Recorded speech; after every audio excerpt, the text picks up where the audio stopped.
Let's say your boss offered you an easier way to log onto your computer in the morning or bypass having to get change for the vending machine or even get through a secure door by having a microchip planted in your hand. Anyone? Yes? Anyone? No! Yeah, well, it's apparently happening and not everybody's happy about the idea. President Trump's son-in-law has a 41-story size problem at 666 Fifth Avenue. Jared Kushner's company still holds half of the $1.2 billion mortgage and hasn't paid a cent, forcing the Kushners to look overseas for investors.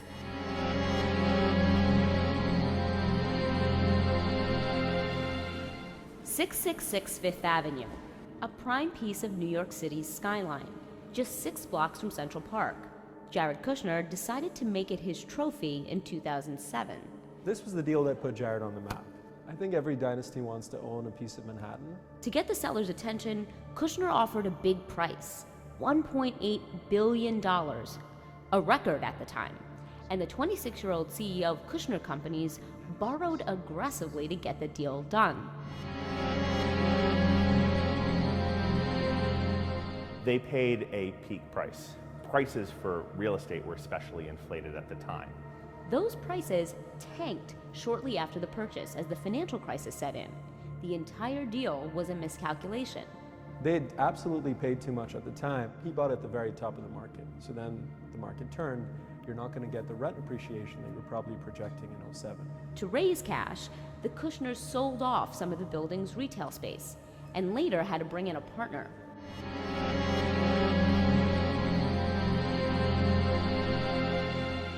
After the deal with the Chinese company fell through, the Kushners told us that they were talking to other bidders, but they wouldn't say who, and analysts aren't counting the Kushners out.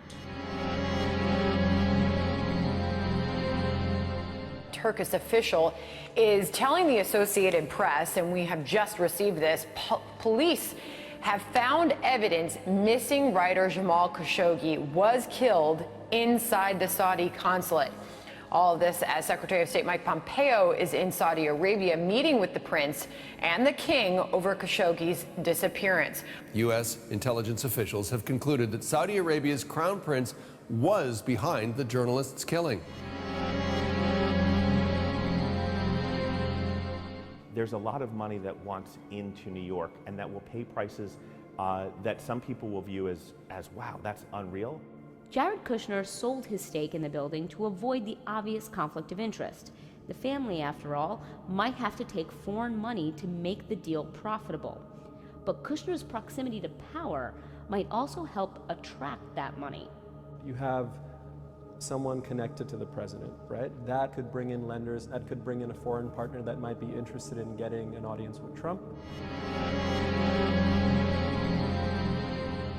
Nobody's concluded. I don't know if anyone's going to be able to conclude that the Crown Prince did it. But I will say this, I don't know. I don't know. But whether he did or whether he didn't, he denies it vehemently. His father denies it, the king, vehemently. The CIA doesn't say they did it. They do point out certain things, and in pointing out those things, you can conclude that maybe he did or maybe he didn't.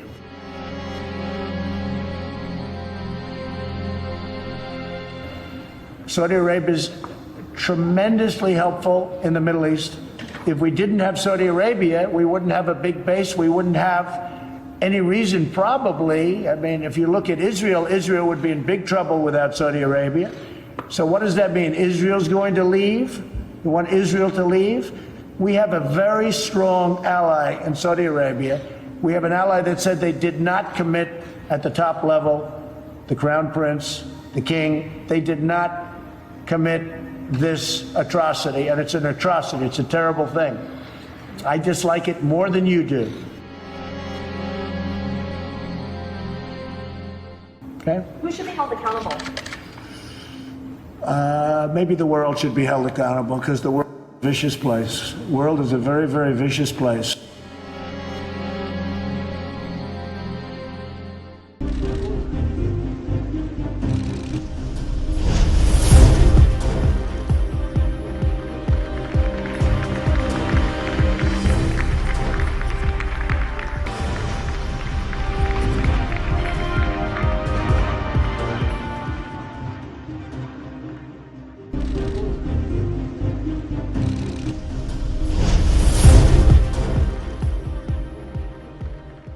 Number 8, we will finally complete the biometric entry-exit visa tracking system, which we need desperately. For years, Congress has required biometric entry-exit visa tracking systems, but it has never been completed. The politicians are all talk, no action, never happens, never happens. Hillary Clinton, all talk. Unfortunately, when there is action, it's always the wrong decision. Do you ever notice? In my administration, we will ensure that this system is in place. And I will tell you, it will be on land, it will be on sea, it will be in air. We will have a proper tracking system. The White House hosted a group of more than 40 Silicon Valley heavyweights and other major business leaders in the United States in an effort to plot a course forward on American development of artificial intelligence. The Trump administration on Thursday announcing it is establishing a panel of federal officials to focus on AI issues and work with the private sector, in part to keep up with the growing competition from China. The meeting comes as welcome news to tech firms, while many in the U.S. are urging President Donald Trump to improve his frosty relationship with leaders of Silicon Valley. A great deal is at stake. Indeed, the future of many industries that include driverless vehicles, biometric identification, and robotics. Indeed, the future of many industries that include driverless vehicles, biometric identification, and robotics. Indeed, the future of many industries that include driverless vehicles, biometric identification, and robotics.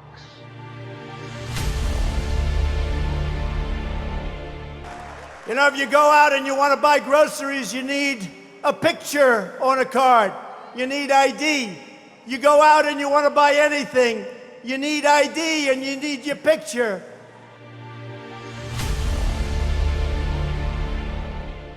Implanting microchips in its employees, in the skin of their hands. The latest office innovation is a microchip implanted in the skin. This is the first American company to ever try this. Mr. Trump defended Kushner in this statement to the New York Times, saying, quote, "Jared is doing a great job for the country. I have total confidence in him." I have determined that it is time to officially recognize Jerusalem as the capital of Israel. He was cautioned not to do it by advisors and world leaders alike, but today President Trump insisted 22 years of doing the same thing in Israel has yielded nothing in terms of peace, so he is going to shake it up. Last year, President Trump announced to the world that the United States would finally recognize the truth, that Jerusalem is the capital of Israel. U.S. President Donald Trump's son-in-law / advisor Jared Kushner was in Jerusalem and the Palestinian territories on Wednesday in an attempt to breathe new life into a long comatose peace process between the Palestinians and Israelis. Kushner met in Jerusalem with Israel's Prime Minister Benjamin Netanyahu for several hours. Following that meeting, he traveled to the West Bank city of Ramallah, where he met with Palestinian President Mahmoud Abbas. The leaders on all sides and Kushner did not deliver any statements following those meetings. They did not give any indication of progress in their talks. U.S. President Trump has long said that he believes he could create, quote unquote, an amazing peace process between the two sides. However, no details of what that process entails have been released. After you declared, Mr. President, Jerusalem as Israel's capital, and this was a historic proclamation, followed by your bold decision to move the embassy by our upcoming National Independence Day. I want to tell you that the Jewish people have a long memory. So we remember the proclamation of the great king, Cyrus the Great, Persian king, 2,500 years ago. President Trump's first trip abroad placed him at the Vatican today, marking Mr. Trump's first meeting with the leader of the Catholic Church.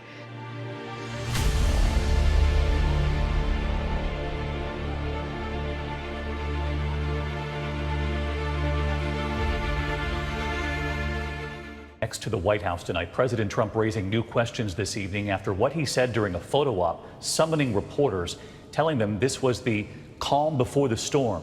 And hinted at some sort of oncoming storm. During a photo op in the White House dining room, President Trump made this puzzling comment. You guys know what this represents? Well, maybe it's the calm before the storm. Pretty disturbing comment, while surrounded, of course, by his military leaders, Secretary of Defense, National Security Advisor, all of his generals. I share the question that was raised in that room, Margaret. What storm is the president referring to? The White House is refusing to clarify what the president meant, and if you play out that full tape, you had reporters repeatedly say to the president, "Sir, what storm? Which storm?" What storm, Mr. President? You'll find out. But he says, we'll see.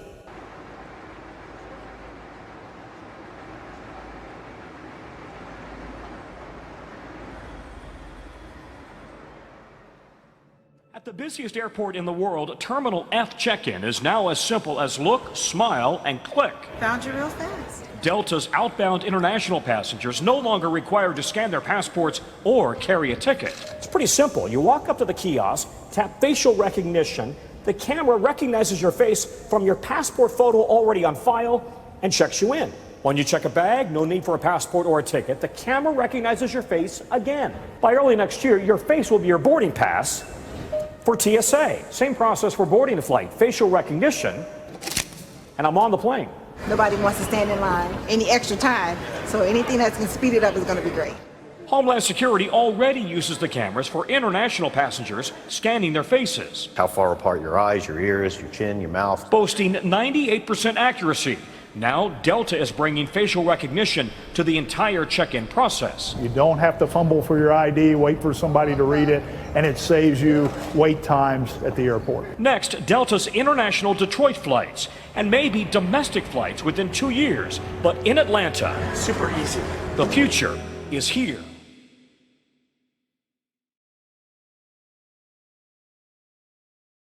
What it is they're using tattoos, and as we all know, they've been conditioning the masses to want tattoos, to making tattoos cool, even though tattoos are a form of bloodletting.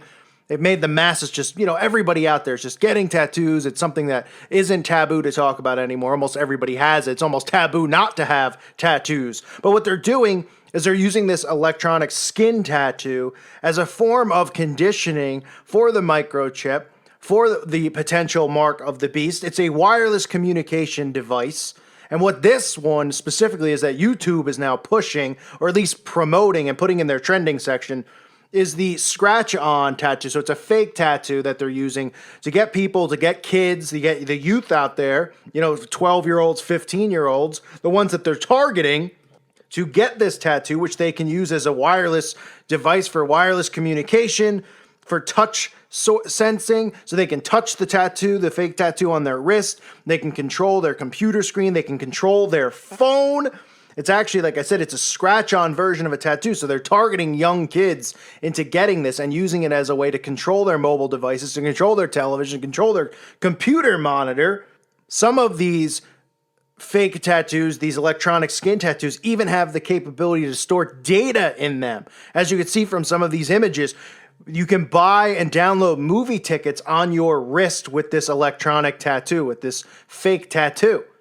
So what they do is you put your phone up to it, you can download the tickets in your wrist, you can go to the movie theater and use your wrist as a form of, getting into the movie theater, because the tickets themselves and the barcode is downloaded into this scratch-on tattoo. So in this video, they go on to talk about and condition people into thinking how it's not taboo anymore to talk about, electronics on your body, electronic markings on your body. They say it once was taboo, but now with science fiction and all of this stuff, because they've used science fiction, they've used the media to condition people into thinking that this is safe, that this is the future, that you're not going to need a wallet anymore, that you'll have a tattoo or a mark, or this is obviously conditioning for what could be under the skin and inside of the body.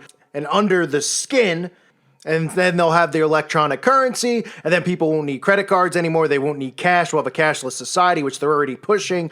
I did a video on PayPal. The commercial they aired during the Super Bowl, deliberately put during the Super Bowl, of course, to get people prepared for not needing cash anymore. They were just pushing it, saying, why need cash anymore? We can have a cashless society. We can have an electronic currency.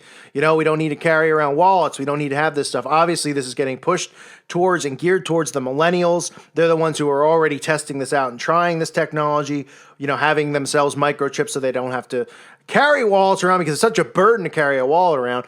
And then they have this scratch-on tattoo, which people are actually getting real tattoos put on that have this capability. That technology is already out there. But the reason I'm doing this video is because these are the scratch-on tattoos. This is targeting young kids, 10-year-olds, 8-year-olds, 12-year-olds. Young kids who are obviously technologically advanced, because these kids at such a young age are given iPhones, they're given iPads at 7, 6 years old. You see 6-year-olds walking around with iPads. They're more technologically advanced than people in their 40s or 50s this day and age. So these kids are already getting pushed with technology. And then their parents, obviously, they're going to say, look, I got this, scratch-on decal tattoo on the boardwalk or wherever they went and got it. The parents won't think for 1 second that it's conditioning for the mark of the beast. The parents will just say, oh, how cool. You can control your phone from your wrist by touching it like a dial pad, like you're on Star Trek or you're in Star Wars. And that's exactly how this video plays out. They use, science fiction as a way to say, listen, it's not taboo anymore to talk about getting this type of technology on your body, in your flesh, in your skin. It once was taboo. It's not anymore, because they're conditioning everybody out there with this stuff. They're conditioning people to be okay with it. And like I've said over and over, what they're going to do is they're going to roll out these celebrities. They're going to roll out Beyonce and Rihanna and the Kardashians and all of these false idols that the people worship. They're going to see them have it. They're going to show them casually on reality shows, going to the store and just swiping their hand. They don't need credit cards. They don't need anything. They can just go and check out of the store just simply by scanning their wrist, right? And then they'll use fear and they'll say, you don't have to worry about your identity getting stolen anymore, which is part of this whole hacking thing that we've heard about for years. Oh, hacking, and people are stealing other people's identification. I'm not saying that it hasn't happened and it's not real, that people don't do that kind of stuff, but they can easily use that, and they will use that as a fear ploy to tell people, listen, when you have this microchip, you don't have to worry about your social security getting stolen. You don't have to worry about somebody robbing or taking your money, because everything will be electronically in your DNA and in your flesh. And that's exactly what this is. This is conditioning for the youth out there. They're starting them off with these scratch-on tattoos where they're limited in what they can do, of course, but it's something where they can access their phones with it. They can, actually control their television screens or their computer screens. They can download things into this scratch-on tattoo. They can download movie tickets. Who knows what other capabilities it has, but obviously it has the same capabilities as if, you're using your phone and using the barcode technology on your phone, where you could take a picture, of one of those barcode things and it can download, movie tickets and all that. Now it's on the skin. Okay, and the reason that I'm doing this video again is because we've heard about tattoos and things like that, the microchip tattoo. We've heard about the microchip under the skin, the microchip in the hand and the wrist. Now we're hearing about this, which is conditioning for the youth out there. So young kids will have this, and by the time they hit 16, 17, 18 years old, they'll already have had the scratch-on decal tattoo, and they'll say, oh, it was fun, oh, it was no big deal, it was cool while it was there, and now, oh, it's advanced so much, you could do so much more with it. And these young kids out there are going to go along with this stuff, with getting the mark of the beast, getting the microchip, if that is indeed the mark of the beast. I believe that it is. Some people believe it's not. Everybody's entitled to their own opinion on what it is. Okay, I'm not getting anything put in my flesh, I'll tell you that right now, at all. Any computer technology, nothing. Like I've said over and over, they'll find me in the woods first before they find me getting that crap put in my body. But this is just conditioning for it. So I want to point out, because YouTube's promoting it, they're showing it like it's cool and it's hip. Like I said, they're using science fiction as always, as they use the movies and the science fiction that they've conditioned the masses with to say, oh, it's like Star Trek, but now it's not taboo anymore because we've seen it over and over in all these movies. Don't be afraid to get it. And they're trying it out on the youth, because obviously I don't think you're going to see a 30-year-old or 40-year-old at work with one of these fake scratch-on tattoos on his wrist. He might get beat up. If he does, I mean, I don't know if he gets beat up or not, but it's pretty embarrassing if you're a grown man walking around with this, this cheesy little scratch-on tattoo. But obviously a young kid, right? No big deal. You get it on your wrist, or you play around with your phone and stuff like that, and you're conditioned for what is to come in the future. And that's what this is all about. So YouTube, of course, promoting it.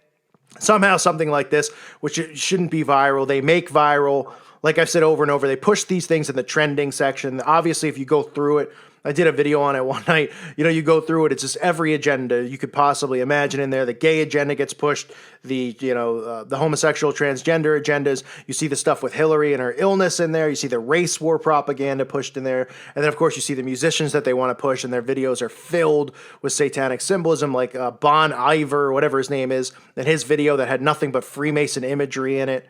Or these other guys you've never heard of. You say, why would they be trending? Well, because YouTube is pushing and promoting these satanic agendas, these Illuminati agendas, and this is one of them, the conditioning for the microchipping of society, which I believe is the mark of the beast, and that's what this scratch-on tattoo is for. It's for the youth out there to get them prepared for that generation and the generation underneath it to be prepared to accept this.